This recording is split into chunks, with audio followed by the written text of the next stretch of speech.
बच्चों को मैथ समझ नहीं आती, जो समझते हैं कि मैथ बहुत मुश्किल है। तो मैं आप लोगों को बताता हूँ कि मैथ को हमने कैसे सॉल्व करना है और कैसे हमें आसानी से समझ आ सकती है। मैथ एक ट्रिक है, ट्रिक यूज करें टू स्टार्ट मैथ। मैथ को कैसे शुरू करें? तो सर सबसे पहले आप लोगों ने क्या करना है, स्टार्ट सॉल्विंग एग्जांपल्स। एग्जांपल्स को सॉल्व करना स्टार्ट करना है शुरू शुरू में, क्योंकि एग्जांपल्स इजी होती हैं, उनका आंसर बुक के ऊपर लिखा होता है। आप लोग वो हल करना शुरू करेंगे, जैसे जैसे वो हल करेंगे आप लोगों के अंदर कॉन्फिडेंस बढ़ेगा। कॉन्फिडेंस बढ़ेगा तो आप लोगों को क्वेश्चन को मजीद हल करने का आप लोगों में इंटरेस्ट बढ़ेगा और ऐसे ऐसे आप लोगों को समझ आना शुरू हो जाएगी।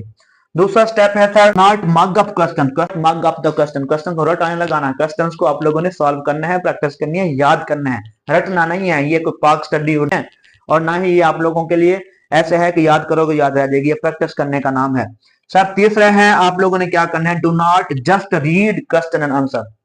कभी भी मैथ को रीडिंग नहीं करनी, पढ़ना नहीं है, क्वेश्चन आंसर की आप लोगों ने प्रैक्टिस करनी है और रिटर्न